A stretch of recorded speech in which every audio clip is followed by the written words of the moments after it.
With one of the best savings rates in America, banking with Capital One is the easiest decision in the history of decisions. Even easier than choosing Slash to be in your band.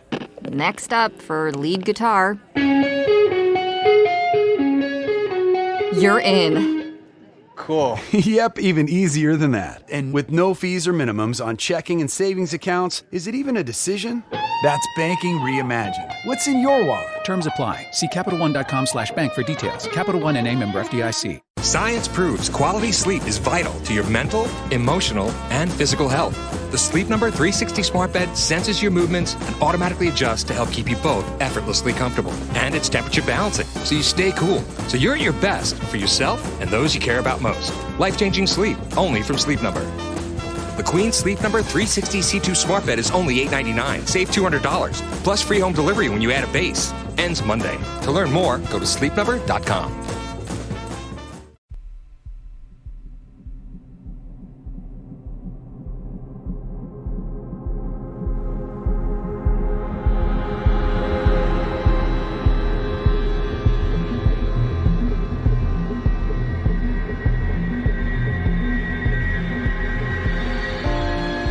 Hello and welcome to episode 25 of Real Life Ghost Stories. Good day to you. Sorry that we're late. Yeah, a bit, but it's okay. But it's okay. Thank you all so much for your gorgeous messages about the fact that we didn't have an episode on Sunday. It was much appreciated at the time and still is appreciated, so thank you. But we're back and we'll be back as normal on Sunday as well. So from here on in, it will be normal scheduling will be resumed. Are you ready to say thank you to our Patreon pledgers? I'm always ready to say thank you to people.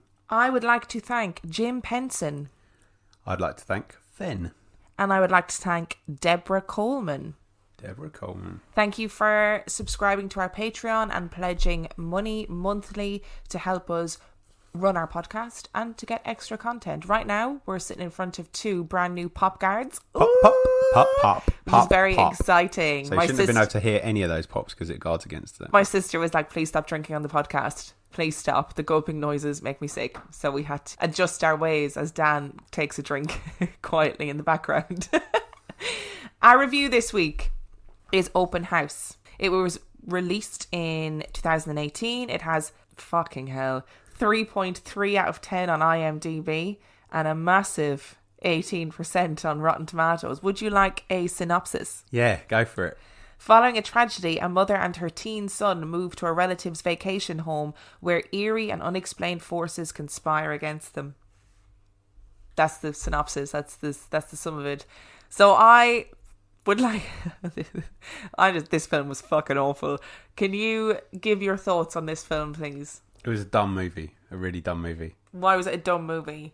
You were really angry about it after it finished. I just didn't get the point of it. Like... I'm normally really easily pleased with movies, as you probably know, but this one I just didn't see the point of. I just didn't get it. It was I think it was supposed to be a home invasion movie. Yeah, and just so you know, in this review, there's going to be a lot of spoilers, because I don't recommend that anybody fucking watch this film, because it was a waste of fucking time. So there's going to be spoilers. Sorry, but it was awful. So the premise was that these people had a tragedy in their lives, and they moved to this vacation home, and then they had an open house because they were trying to sell the house. And the house wasn't theirs to begin with. Yeah, so there was an open house and they were trying to sell it, and then weird stuff was happening and they didn't know whether it was like somebody was in the house or whatever. But the problem with the film is that the open house was weirdly irrelevant because stuff was happening before the open house anyway. So I don't understand why having an open house was a big thing. No, I just didn't get it. I didn't get it at all. I don't know what it was trying to do. There was like...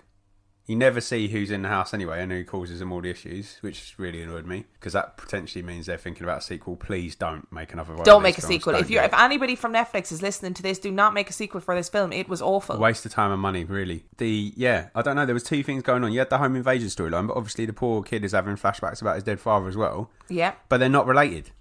Because it's not completely. A paranormal movie. I thought I don't know what it is. I just don't understand it. And then randomly there's a little neighbour with Alzheimer's who is admittedly quite freaky. Yeah. But she doesn't come into play then there's again. Three things. I think they're trying to insinuate that it might be something other than a home invasion film, but they don't do anything sufficient enough with the other two sort of things that it could be to make it worthwhile. It's always, from the start, it just feels like what it was supposed to be. I don't know whether they're trying to be clever. It's just frustrating. The kid's not a very good actor. The guy who's in it is Clay from 13 Reasons Why, and I meant to look up his name and I forgot. But it was. Do you know what? As well, it was a really badly made film. It wasn't even that; it was a bad film in terms of script, but actually it was badly made. So they had, like, in the beginning there was this really intense close-up of him taking out his contact lenses, which made me feel really funny. And then there wasn't really that much, like, I know at the end the home invader took out his contact lenses at one point. Yeah, but we don't even see any vision from his eyes, so it no, makes it was no difference all to us it was as a all viewer really at all. pointless. And then there was another bit where he's out in the woods. Clay, I'm going to call him Clay. I can't even remember his name in the film. I genuinely don't remember his name because that's how terrible it was. He's out in the woods and there's like really intense music and a really big zoomed in close up of him, but nothing happened. I think the fact that we don't remember his name is an even more indicator of how bad this film is, because there is about 5 minutes of film, of the entire film, which involved the woman screaming her son's name at the top of her voice, and I still can't remember what it is. Like, it was just fucking shocking how bad that film was. It was so boring. It was boring. That was the problem. It was I think really boring. I think that's why I disliked it. I just wasn't interested in it in And the actually, slightest. what the things that were happening in the house. So if I was a home invader, I don't think I'd be purposefully doing things to let the family know that I was there. And that's the impression that I got. Like, the things that were happening, like his glasses were being moved, or his cereal bowl was moved from, like, beside his bed to the sitting room, and he was like, oh my God, who moved my cereal bowl? But, like, if I was a home invader, I don't think I'd be doing that sort of stuff. I don't know. I guess it depends what kind of a creep you are, though, doesn't it? Really, that might be what. But then gets that was you never off. explained. No, I know. It was never explained what kind of a person he was. Like, was he obsessed with the mum? Was it the boy? Was it like... And then it got really gratuitously violent for like 5 minutes for no reason. Gore kind of slasher violence where he breaks every one of her fingers. Yeah, and that was pretty grim. But it was grim, but why? There was no explanation as to who this man was or why he was doing it. And then the film, unfortunately, left off with the impression that he was going to another open house to do the same thing. And genuinely, Netflix, Mr. Netflix or Mrs. Netflix, if you are listening, but take that film off. Because it's awful. It's really, really bad. And it must have had a relatively big budget because Clay from 13 Reasons Why was in it. And but I think he might be one of those people that Netflix owns.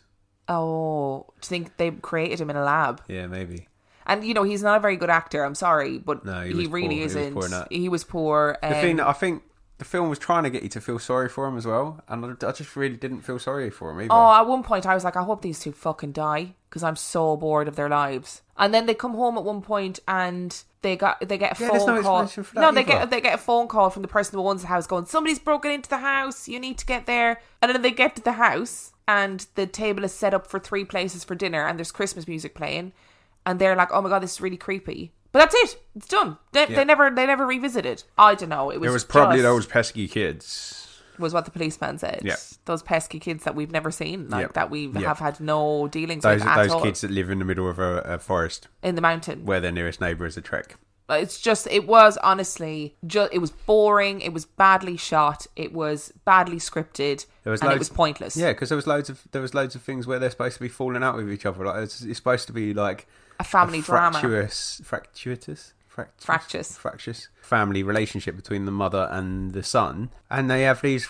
I don't know. It's just all petty and it's just really badly written. It was a terrible film. It wasn't actually terrible. It was an actual terrible film. Oh, horrific! It's getting close to the breakup for me. I think, to be honest, as in like bad films. Jesus Christ, are you serious? Yeah, it was just pointless. It wasn't even like bad funny. Like if you go onto our Instagram stories, you can see my Instagram story from last night where Dan is like actually raging about this film, and it was just a really boring film. What would you give it out of 5? 0. I'm going to give it a 1. I don't know. What was your redeeming feature to it? My redeeming feature to it is that I thought the things that happened around the house, like the moving of the glasses, the moving of the cereal bowl, like all of those little things had the making to be a really good supernatural film, in that they're the type of things that if they happened in your real life, you'd be like, oh, is it just me? Or am I just being silly? Or did I put that there? So I thought that was literally its only redeeming feature. It didn't make its mind up, so I don't think you can give that as a redeeming feature because it wasn't going down the supernatural route. But I'm going to give it a 1, and you can't take that away from me. I don't think you should be able to. Well, I am. Well, I am. I'm sorry. I'm giving it a 1, and you're giving it a 0. Yeah, I can't find any redeeming factor in it at all. I actually feel like we need to stop this podcast because I'm concerned about you giving a film a 0. It was trash. It was a trash film. I didn't enjoy the story. There was no escapism to it. I was bored. I can be entertained by the most basic of bad films. Like, it just didn't hold my attention at all. I was just absolutely bored. The scenery was quite nice. Maybe I'll give it half of the scenery. But you'd be glad to know that this week for our film review, we're actually going to the cinema. So on Sunday... You mean next episode? Yeah, next episode, I mean. Yeah. We're actually going to the cinema to watch a film for our film review. So it'll be current and hopefully not absolute utter shite. Because my God, don't bother watching it. Open House on Netflix, stay away. To be fair, if it's as bad as Open House and we've paid for a ticket, I'm asking for my money back. Okay, fair enough.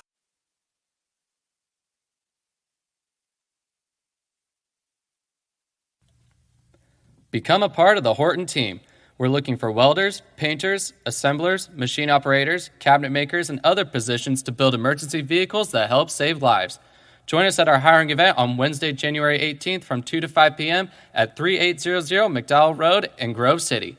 We offer a huge $1,500 sign-on bonus and great benefits such as 401k match, medical coverage starting day one, and much more.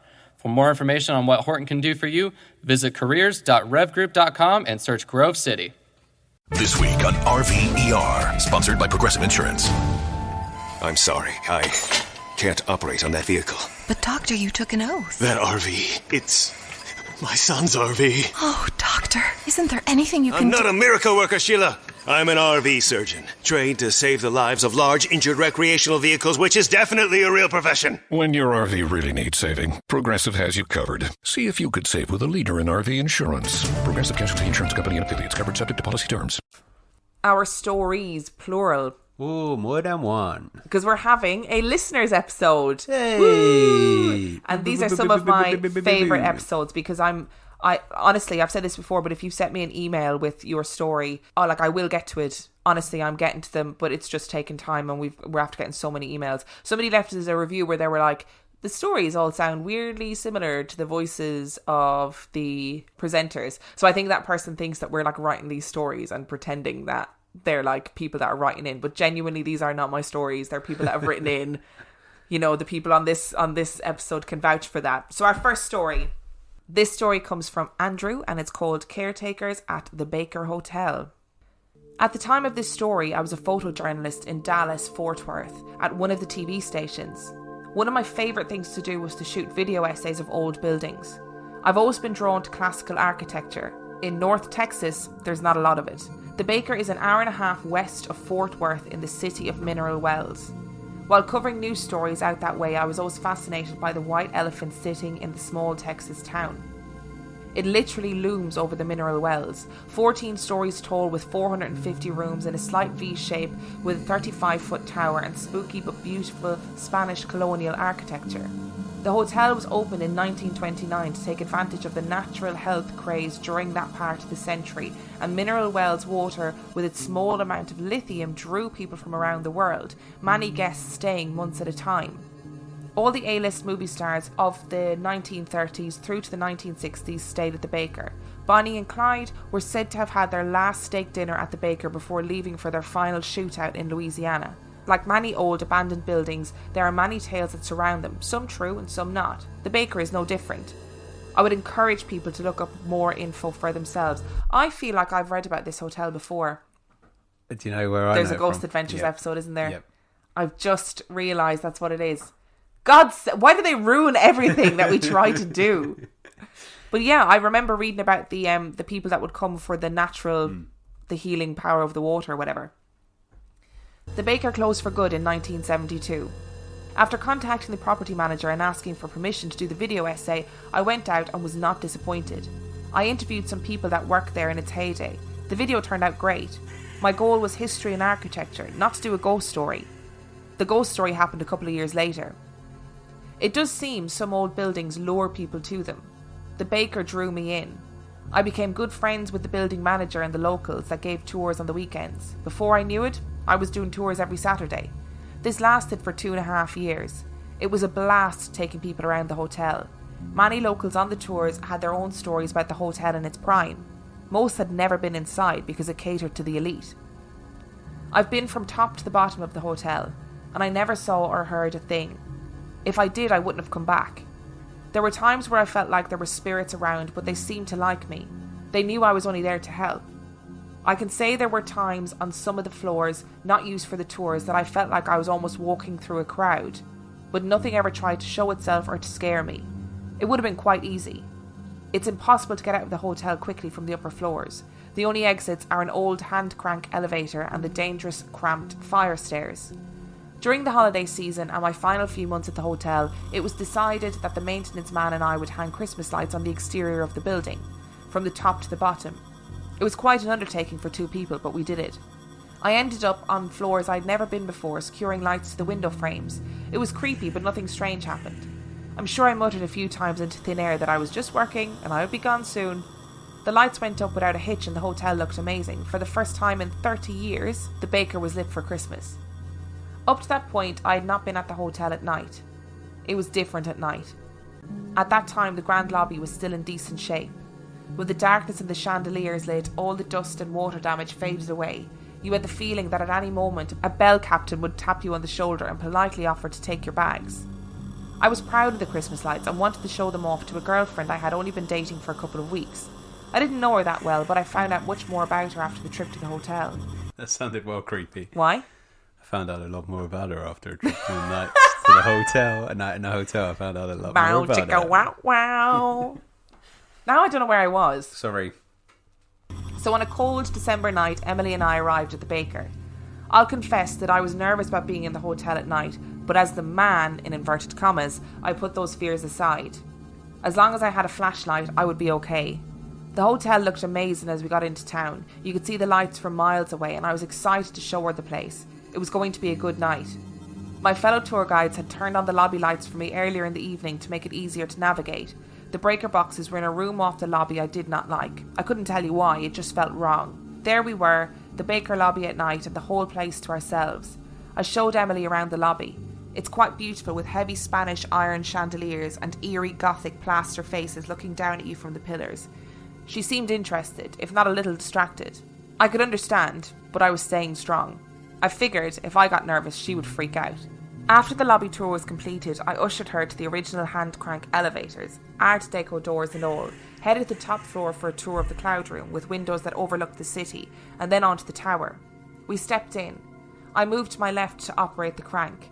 As I looked up, I noticed that she was wedged in the corner diagonal to me as far away as she could get. I thought this was really strange. She was a good 6 feet away from me. She looked uncomfortable, but I carried on. I have a tendency to overlook the obvious.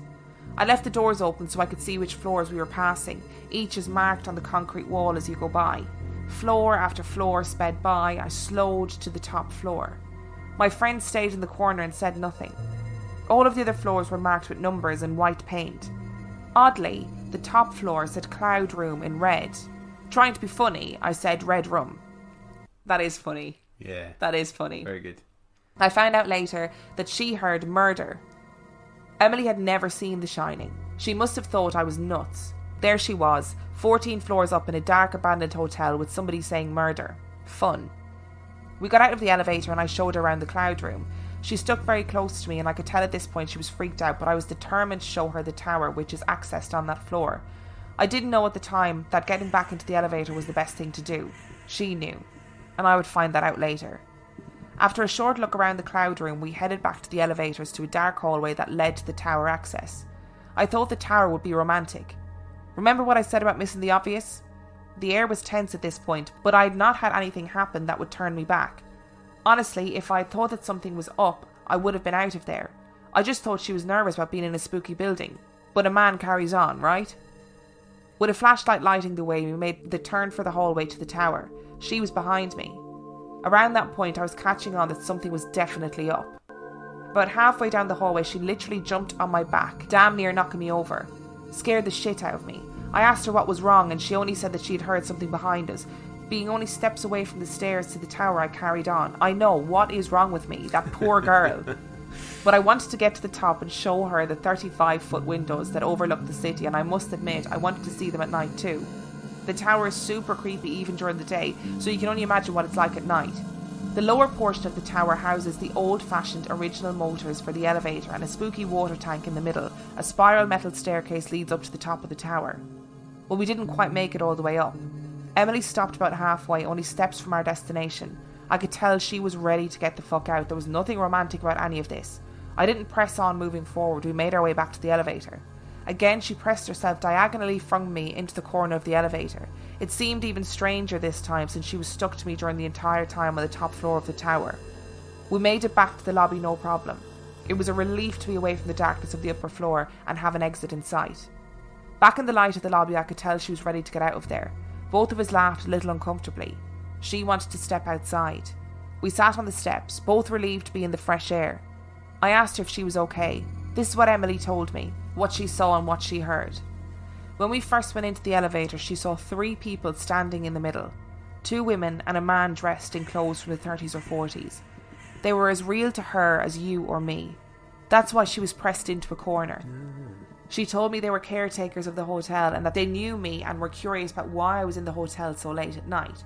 She said they were not there to be harmful, but from her perspective they must have been frightening. With all this said, we can assume that this girl was seriously empathic. Like I said earlier, I didn't know her that well. I couldn't believe what I was hearing, but it fit with what I saw in her actions. She told me that when we were in the hallway to the tower and she jumped to my back, she heard a sound like feet dragging along the concrete floor, like someone was floating in the air with the toes of their shoes touching the floor. Creepy, right? She said that the caretakers followed us the entire time back onto the elevator and to the lobby. As we sat outside in the cold air with the lobby in sight through the windows, I asked her if they were still there. She looked over her shoulder and she said they were gone. I've got to tell you that my hair was standing up all the way back to town. We stopped dating soon after our little tour to Mineral Wells. I don't think the ghost had anything to do with it. It was probably the red rum comment. You never know. So that was story number 1. Ooh, what are your thoughts? It's a bit creepy. Imagine being on a date with him. Andrew, I'm really sorry, but imagine being that poor girl. Yeah. Like, literally being like, oh my God, I'd like to not go any further. And he's like, no, you have to see the tower. And she's like, but those people, they're following us. And it's making me feel uncomfortable. That's a man that's clearly really obsessed with his architecture. You have to see this. You have to see this room. You have to see this view. Not thinking about everything else that's going on. But there is that, when you're like on a date with somebody, which obviously clearly neither of us have been on a date for a very long time. But when you're on a date with somebody and you're just an absolute moron. I'm just an absolute moron anyway. I mean, you are in general. Yeah. I was really scared up until she was like, oh, they don't mean you any harm. And I was like, well, can't see him. But it's interesting that they're caretakers of the hotel. Like, what was there? If they passed like over? Spiritual caretakers as opposed to like proper caretakers. Yeah, that's what I don't think they're like janitors. Yeah, I think they're actual people. But what is it if you pass over into the next life? What would bring you back to a hotel that you have to look after until the end of time? Your favoritist memory. Favoritist memory. Yeah, I know favoritist is not a word, is it? I don't think it is. Your most favourite memory. Maybe that's, or a defining moment in your life happened there, and that's why you go back and sort it out and protect it. And protect the memory of that. Do you know what I really liked about that story? What? Was you'd only probably have to change about 20 words in that to change it from a horror story to like a romance novel. Well, you'd probably have to take out the whole bit about the people in 1930s. Yeah, but that's right at the end. Like all the way through the story, there was only like a few little twinges you'd have to make. I was secretly hoping when I first read this that there would be no ghosts at all. It was just like I went on this kick-ass date and I was really brave. And now we're married. Oh. But I do love the fact that he said red rum. Yeah. In the elevator. What an absolute moron. See, I've seen The Shining, but it's not my... I always think of the racehorse. I always think of the Simpsons episode. Oh, yeah. No beer and no TV make Homer something. Go crazy. Don't mind if I do. So yeah, The Shining doesn't really freak me out because of that. But what a great story, though. Yeah, really good story. And really well written. Like, I've not changed any of that. It made a lot of sense, actually, when he sort of explained it. I was going to say the punchline, but that's not what you don't have a punchline in the story, do you? To be fair, if I was him in that elevator and she's like wedged into a corner, I'd be like, oh my God, is this date really that bad? I'd be doing that subtle. Yeah. Do I smell awful? Oh, God. I forgot deodorant. Oh no. Second story. Okay. Are you ready? I'm not now. I'm a little bit on edge. I didn't like the bit where she heard toes dragging. No, because you don't like that unnatural movement stuff, do you? No, I really don't. No, I didn't like that bit. I just like the fact that he said, one of his comments was, the tower is really scary and creepy during the day, let alone so you can imagine what it is at night, yet he still wanted to take her upstairs. I'm desperate to know about, like, what happened on their next date, because he said they stopped dating soon afterwards, but they clearly went on another date. Yeah. Because I'd be just looking at her going, can you see things? Can you see my aura? What's going on? I see dead people. Yeah, you'd be like, oh God, it's Haley Joel Osment. Story number 2 comes from Anna. Hello, my name is Anna, and I've binged your podcast and I love it. It's scary but funny. Well, we don't actually try to be funny, to be really frank. Oh, I've scripted all my parts. Have you? Yeah. Do you preempt what I'm going to say? You not see that pile of notes down there? Oh yeah, it's enormous. I also have a story for you guys. Call it paranormal or call it whatever you wish, but here it is. Let me begin by saying that I was asleep throughout this entire experience. Well, what does that mean? But I'll explain that a little bit more later on. My parents told me this story about myself once I was older. I do not recall any of these events that happened during that time. I was somewhere between 8 and 10 years old. According to my parents, I was a sleepwalker. I would wake up at the same time every night. This went on for a few months. Nothing really scary about that. My mom would sleep on the couch in the living room because at that time my dad had just had back surgery, so my mom did not want to hurt him. Our house was set up a little like this. There was one bathroom on one side of the house with a huge bathtub. Then our room attached to it. Me and my younger sister shared a room, and then the kitchen. The living room where my mom slept, then another bathroom, then my parents' room. As you can see from what I described, our room and my parents' room is on opposite sides of the house. I would have to walk across the whole house and go into my parents' room and stand by the bed and, according to my dad, just stare at him. I would stand there for hours and then walk back. Oh, I'm already traumatized by this. It's like, do you know in Paranormal Activity? Yeah. Oh my God. Yeah, but that's exactly what I was thinking of. Jesus Christ. I know people always take the piss out of me for saying this, but I would have her drop kicked. Back surgery or not, I'd be like, you are out of here standing staring. He asked someone else to drop kick her down the stairs. Oh, that's how you do it when you've had back surgery. I would stand there for hours and then walk back. My mom would say that she could hear my footsteps through the kitchen, but I was never alone. She would always hear somebody walking with me, but she was too frightened to look. One night, I was stood at the foot of the bed. My dad was still healing from surgery, and somehow I managed to pull his foot, ripping open one of his many stitches. Now keep in mind I was a small child. My dad was a grown man. How would I have the strength to pull a grown man's foot hard enough to open up stitches? Ouch. My dad went to the hospital that night to get it restitched. My dad was tired of what was going on, so I got a cleanse from a family member that would do the cleansing. Usually, the last step is to get cleansed with an egg. Total waste of an egg if you ask me. When you crack an egg, it's supposed to look clean. The regular yolk yellow. When my egg was cracked, it came out grey and rotten. Oh.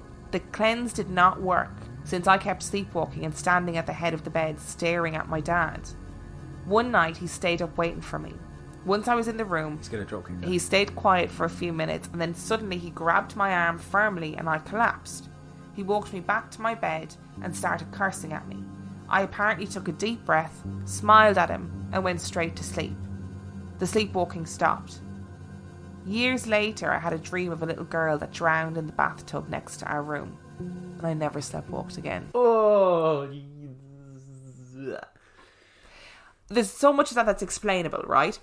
None of it is explainable. But if you were that mother and you were hearing your child sleepwalking every night and you knew there was nobody else in the house, like I'm assuming this mum didn't go and check. She absolutely knew there was nobody else in the house. But you hear other footsteps with your child sleepwalking. No. Absolutely not. That child is haunted. I'm sorry, Anna, you were haunted. I would have booted you down those stairs. There would have been no way that I would have been okay with waking up with her staring at you every night. Essentially, the dad did the parental guidance version of that, didn't he? Yeah, he did. He grabbed her hard rather than drop kicking her down the stairs. Yeah, grabbed her and put her into the bed. I want to know what impact the cursing had on the spirit. And how creepy is that she just took a breath, smiled at him and went to sleep. I really want to know what this cleansing ritual was as well. With an egg? With an egg, yeah. Yeah, I didn't get that when I was cleansed. Did you not? No, this didn't give me an egg. What did you get? I got that big joint. You got sage. It wasn't a big joint, it was sage. And the oil as well. What oil? She put some oil on me, didn't she? She wiped oil on me. She did a cross on oil. I can't eat these on there, can I? I don't remember that. I was there and I don't remember that. Yeah, too busy laughing. I did do a lot of laughing. I didn't take the whole thing very seriously. I didn't get an egg, so I don't know if I've actually been cleansed. You might still be haunted. Should I go and crack some eggs now? No, don't waste them. Okay. I agree with her. It is a waste of an egg. But I hate that story. It was actually really creepy. Isn't it mad that the egg came out rotten? Yeah, and I can picture the little the little smile on her face. Maniacal Can smile. you stop doing it, please? Nobody else can see you. Only me. Is it working? Yeah, it's freaking me out a little bit. Good, I'll stop there in that case. What would you do, right, if you were in that situation and you woke up in the night and I was just stood at the side of the bed staring at you? I would hide under the duvet until the morning. Or if Bims was just stood at the side of the bed staring at you? I'd go and feed her because that's probably what she wants to do. She'd probably be like, please feed me, I'm really hungry. I would hide under the duvet, and then in the morning I'd wake up and I'd leave forever. Oh, would you? Yes. That's what it takes. Yeah, that's all you've got That's to all do. I need to do. It's I've got been to waste trying a all night's these sleep. different ways. Now, that's a little bit traumatizing, isn't it? I don't Those like it, poor it's really parents. Uncomfortable. I'd be well annoyed if... I want to know the exact order of the swear words or the cursing that the dad said to the girl. Do you think it's an actual curse? You mother... Or if it's like... If it was like a curse where it's like, I hope that your ears fall off. Do you know that kind of a curse? I don't know whether he cursed his own daughter. Well, I don't know. I'd be really That's annoyed. a bit counterproductive, isn't it? You're trying to sort Yeah, it but out. if she was, if I was waking up every night and she was stood at my bed and she ripped open my stitches, I'd be really annoyed. All right, and I probably would curse her. I'm going to put that out there. Wow. Yeah, I'm that kind. I'd be that kind of parent. Wow. Are you ready for story number 3? No, I'm not anymore. Now I'm really... Can we just stop now? This story Okay. comes from Chris, Yo, and Chris. you'll be delighted to know that it's about Ouija boards. Dan's made a face where he's made that face where he's like, I really don't know why we do this, and I don't want to do this, and he's already traumatized. You ready? No, not now. Why, Chris? Why? Hey, I just listened to your episode on Ouija boards and I wanted to share my experience. I've never told anyone other than the people involved and my immediate family, so bear with me while I try to get it to all make sense. Okay, Chris, if you haven't told anybody else, don't need to share with us. It's fine. I'm good. No, you do, Chris. I'm happy that you're sharing with us. Thank you for sharing with us. To get there, I need to go through a little family history and the house that I lived in as a kid. First off, my great-grandmother was a medium and used a Ouija board to contact spirits. I never knew her, but my dad said she used the board so much that she would wear the felt off the feet of the planchette. I have been told, and I'm not sure how valid this is, but in my case it's true, that the ability is a generational thing, meaning it passes down in the family. My dad used one often when I was a kid. I believe the board he had was my great-grandmother's, probably making it one of the first ever produced. Moving on to the house. I grew up in Southern California, pretty close to the beaches right outside LA. When I was around 10, we moved from a small house to a little bigger place about 2 miles away. My dad says, looking back at it, he thinks my mom was possessed. He wasn't joking. They had no plans on moving, but for some reason she went to look at it, and the next thing he knew, we were moving. That's pretty outside her character. She usually gets everyone involved when she makes even the smallest decisions. We'd only lived there a short while when we started noticing that when you walked around the house, you would hear creaking in the attic space above you. It sounded like footsteps. You walked and it walked. You stopped and a second later it would stop too. My dad thought it was loose joists in the attic, so he went up there and walked around. He's an auto mechanic at the time and he weighed around 230 pounds. And there was no noise at all. In fact, while he was up there, the creaking stopped. But as soon as he came down, it started back up again. Shortly after that, my dad said he was out in the garage one night. God, what if they were walking on the ceiling? Oh. What do you mean? Well, if someone's walking in the attic and it's not making any noise, but you're hearing a sound that's coming above. If they're upside down walking on the ceiling, shut up. Shortly after that, my dad said he was out in the garage one night. Our garage had a plug in the ceiling with the overhead lights plugged into it. He was working on a car and one of the lights went out. He looked up at the plug just in time to watch every plug pull out of the receptacle one at a time. He's the ultimate man's man, but he was done working for the night after that. So this is when the Ouija starts. Jesus Christ, this is only the start of it. I'd be done full stop, not about the night. I'd be like, right, never going in the garage retiring. again. Goodbye. But can we just talk about the fact this is only the start of the story? Yeah, and the plugs were in the ceiling. Fucking things walking on the ceiling. Oh, shut the front door. Oh, that's making me feel funny. Right, you ready? Yeah. So this is where the Ouija starts. Apparently he used the board to contact whatever was in our house. The story he got was that it was a kid who had died on our property before the house was built. The spirit was that of a little boy. The boy thought that my parents were his parents and didn't know who my brother or I were and wanted us gone. This house, if I were to guess, was built in the 70s and this was the early 90s, so it really wasn't that old, which would lead me to believe that the boy was attached to the property and not the house itself. I had 3 weird situations while we lived there. 2 while I was alone, 1 with my mom. The first, I was lying in the top bunk of our bunk beds looking at the ceiling. My brother and I had gotten 2 balloons earlier in the day and they were floating next to each other on the opposite side of the room. Slowly, the balloons started to move, one doing large clockwise circles near the perimeter of the room, just short of going over the bed, the other doing counterclockwise circles of a much smaller diameter near the middle of the room. I tried to make sense of this, but even at almost 40, no explanation makes sense. The second was when my dad was under the house doing some type of repairs. I went into the house by myself to get a drink in the kitchen. I was walking back to the living room when I saw an arm reach around the corner and flip off the whole light. It actually manipulated the switch and shut off the light. The arm appeared to be a man's, about that height and size. I ran out the front door and back under the house. I'd never come out from under the house again. I'd lived there. My dad was still there, had been there.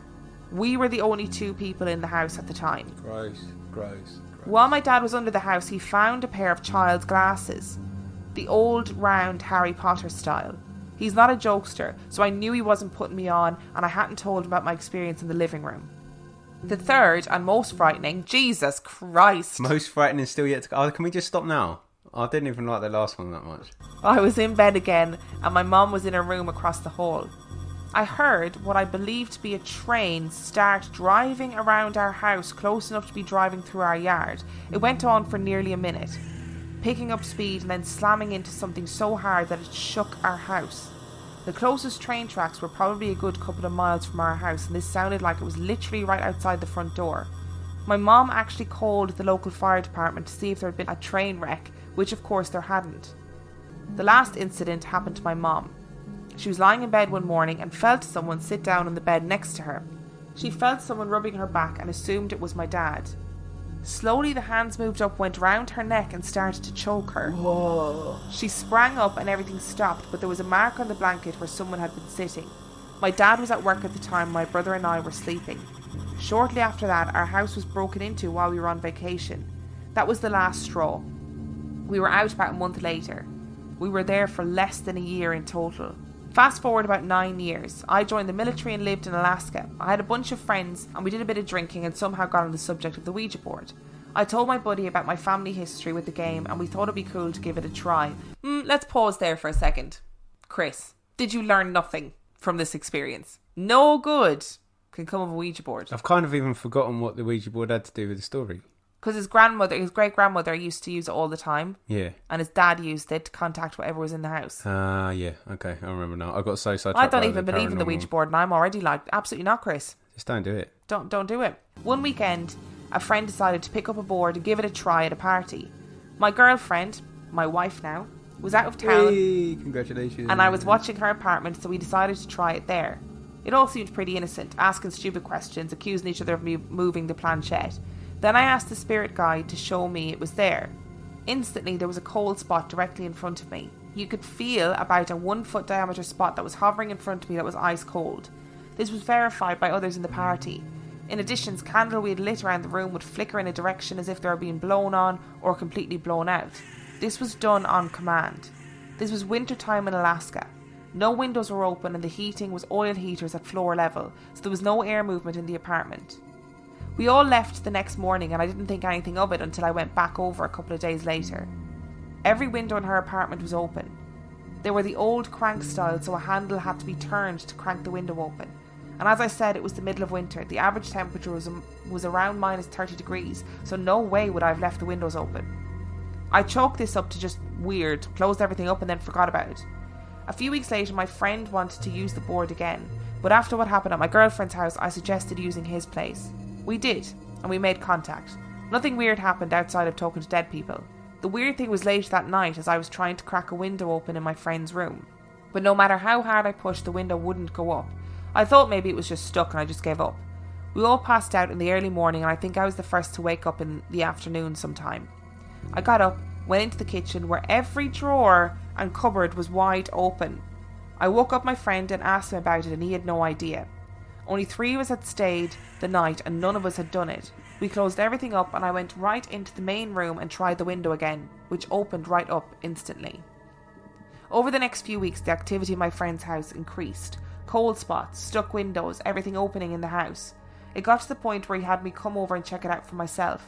The apartment felt wrong, like your mood completely changed as soon as you walked in.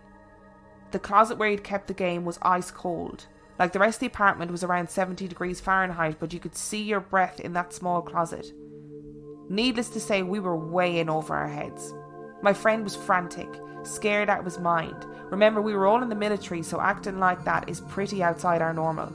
I felt horrible. I was probably the door whatever was in the house needed to cross over. I had another friend at work. He was a deacon at his church and pretty open to this kind of thing. In an effort to help, I told him what we did and what was happening at my friend's apartment. He said he might be able to come and help and agreed to check it out. He came over that day after work and instantly said he felt it. He went to the closet and the room was even colder than normal. He told us that the closet is where the door was. He started to preach in tongues and run from room to room. I swear I could hear and feel him chasing something through the apartment. He yelled at me to open the back door and he chased whatever it was out the back. As soon as he closed the door, I swear on everything that I smelled flowers. It was extremely strong and all three of us smelt it at the same time. He instructed me to bring the board outside and burn it. I soaked it in lighter fluid and attempted, but it would not burn no matter what I did. We decided to break it into as many pieces as possible and tossed it in the dumpster instead. My friend blessed the house but warned that we needed to move as soon as possible because when the demon came back, it would be 7 times stronger. That was the last time I played with a Ouija board. It is not a toy and should not be treated as such. We opened the door that I had no idea how to shut. My buddy moved less than a month later, and we pretty much quit hanging out after that. I've seen and felt things since then, but nothing like that. I lost contact with my friend probably 15 years ago and I've no idea how things went with him after the cleansing. Sorry this is so long, but it was a series of events over half a lifetime. I'll be more than happy to answer your questions as best I can. You are the first people outside of my very immediate family and a couple of friends that I have told. I completely believe there are other things out there, but I firmly believe there are demons, not family members and not friends, and should never be played with. What do you think? I'm terrified. But do you know the thing I'm most terrified of? What? The fact that someone can live anywhere that gets to minus 30 degrees cold. Gross. Dan is like allergic to the cold. He hates it so much. Yeah. No, that story is terrifying. I pictured their house in California looking like the one from Lost Boys. It sort of added to this. I'm sure it didn't look anything like that, but it's kind of added to the scariness for me. But the hand, that for me is the worst thing about that story. Like, I'm just picturing it if I was like coming downstairs or whatever, and a hand came around the corner. What if it was a paw, a tiny paw? A tiny paw came around the corner. I'd be like, Bim, how are you so tall? And Bim was on stilts. I went a bit faster. But honestly, like, I know I always say, I don't get scared easily and whatever, and nothing would really worry me. That, I would shit myself. Yeah, but I think it's scary for 2 reasons. Like, firstly, it's scary because like we're sitting here listening to a story and it's supposed to be scary, and I'm thinking paranormal. But if you're in a situation and it's nighttime and you see a hand come around and turn the lights off, you're not thinking paranormal. You're thinking there's someone in my house. Someone in my fucking house. Yeah, and we're going back to home invasions, and that would have made a better movie. Netflix, just saying. Maybe Netflix, if you're listening. Chris. Yeah, maybe Chris should reshoot the entire film again. What, with Chris? Yeah, with Chris at the centre of it. Yeah, and it actually be good. Yeah. But yeah, no, it's a horrible thing. I'm with Chris anyway. I know you don't believe in him, but I'm just like, don't be dabbling with that. No, but also I liked the beginning of the story where his great grandmother would use the Ouija board, and that he believes that she had a gift and it was passed down from generation to generation. And her mum was like called to buy the house. Like she was called by the house. That's a weird way to think of it, isn't it? That all of a sudden they just moved to this house. I don't want to know more about the plot and what happened on that land. It's a really physical story. Like there's lots of really physical. You know the way people are like, oh, I heard footsteps or I heard this or I heard that or whatever. This is actually seeing things that happened around the house. And that train thing, man. The fuck was that? Weird. Really weird. But so we've got things. Definitely, there's definitely things crawling on the ceiling in that house. 100%. There's a little boy that wants to kill the other kids, and there's a man that can turn lights off. So there's loads of stuff going on there that's really weird. Whether there's a little boy at all is questionable. Because at the end, he said, like, you think you might be talking... Because you know what pretends to be children, don't you? That's a real Zach Bagans thing to say, that demons pretend to be children. I mean, I don't actually believe that they do. And dressed in black t-shirt. Channeling Zach. Are you trying to be him? And you've got quite similar glasses as well, actually. Yeah. Oh my god! You haven't seen my latest tattoo yet, either on the bottom of my back. Oh really? I think it is, you know, what people use the Ouija board to try and contact their dead relatives and whatever. And if it is real, like if the Ouija board is a real thing and, you know, demons are a real thing, then what better way to be coming across into our world? You're inviting them in. And they're described, I'm pretty sure they're described, don't take this as fact because I haven't actually checked, but I'm pretty sure that demons are described as tricksters in the Bible. Yeah. It makes sense then, wouldn't it? To trick, because it's all, the Ouija board is all about if it's a cartel run by demons. A demon cartel. Then it makes sense to trick people into thinking that it's an innocent game, to a parlour game, an innocent parlour game, but actually it's not. It's much more deeper and darker than that. It would make sense, wouldn't it? Yeah, that story was fucking traumatizing. Yeah, horrible. Never use that. Just Chris, just forget about it. Don't go back down that path again. I don't know if I am. But imagine living somewhere that gets as cold as -30 though. See, I probably would play with a Ouija board if someone brought it into the house. Okay, any of our friends that listen to this podcast, please don't bring one to my house. Or do. No, don't. Please don't. I'm begging you. No, I couldn't bring one into the house anyway after your dad getting so annoyed at me for even thinking about bringing it into the house. So Thanks, Steve. Thanks, Steve. So, thank you so much for your patience with us this week. And thank you to our lovely listeners for sending in stories. There's plenty more where that came from. They are all sitting in my emails, so I will get around to them. Probably our 30th episode, we'll do another listener stories episode. We've got 2 new reviews. Ooh, yeah. Review number 1 comes from Heather A13. I just started listening to your podcast the other day and I'm already caught up. I love the humour and the stories you choose. I enjoy paranormal stories and many of the ones you've chosen I've never heard of and have given me goosebumps. I love it and I can't wait to hear more of your episodes. See, that was something that I said from the beginning that I wanted to try and do, was to keep away from, I'm pointing at you, was to keep away from the mainstream because there's so many episodes. It's really hard because there's sometimes we have to do some of it. There's so many paranormal podcasts, and if somebody says to me, like when people are like, can you do the Enfield haunting? Absolutely. If that's what you want to hear, let us know. But otherwise I try and kind of do stuff that's a little bit away from what all the other paranormal podcasts do, and which is why I love doing listener episodes as well, because that is unique to us if you've sent in your story. And our second review comes from Bamberos. High quality paranormal stories and paranormal culture commentary with an English accent to boot. Love the overall down-to-earth approach to the paranormal, ideal for Sunday lazy listening. Was that an English accent over the Irish accent this time? Oh, at last. Are you so happy with yourself? Yep. Dan's doing a dance because somebody's finally mentioned his accent. People talk about your accent all the time. Yeah, but like, I thought it was Irish. That's true. Maybe this person thinks I'm English. Yeah. I'm definitely not. So if you enjoyed this week's episode, there will be another one on Sunday. Please go and leave us a review on iTunes. We're nearly at 100 written reviews, which is quite a nice little place to be. Come and like us on Instagram. We are at Real Life Ghost Stories on Instagram, and come and tweet us on Twitter. We are at Real Ghost Pod on Twitter. We are also on Facebook, Real Life Ghost Stories Podcast on Facebook. Give us a like and join our super secret society group, which I am loving at the moment. Like, I wasn't really online last week, and every time I went on, somebody had posted like a meme or a story that was absolutely hilarious. So if you are into some light-hearted paranormal fun, come and join us over there, because there's a great community of people who just want to talk about things that are paranormal in a light-hearted way, which you is really nice. Need to breathe. That was a lot of words without a breath. I know, I did well, didn't I? I was waiting for you to keel over. Waiting for me to just pass out. And finally, if you want extra content, you can donate to our Patreon page. That is patreon.com/Real Life Ghost Stories. And for $5 a month, you get 4 extra episodes monthly. And you will get a 50p.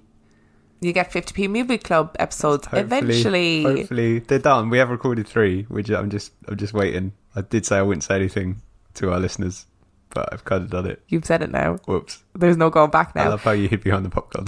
And also, if you are interested in donating to our Patreon, we are currently trying to get money together using Patreon to go to a haunted location. So for that reason, nobody donate to our Patreon. Which I have already chosen, and we are ready to go. And I'm going to contact them during the week and say, hey, we do a podcast. Can we come and speak to you?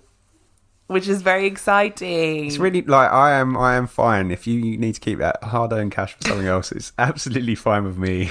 We've got our pop cards, you know. And on that note, we shall see you next week. See ya.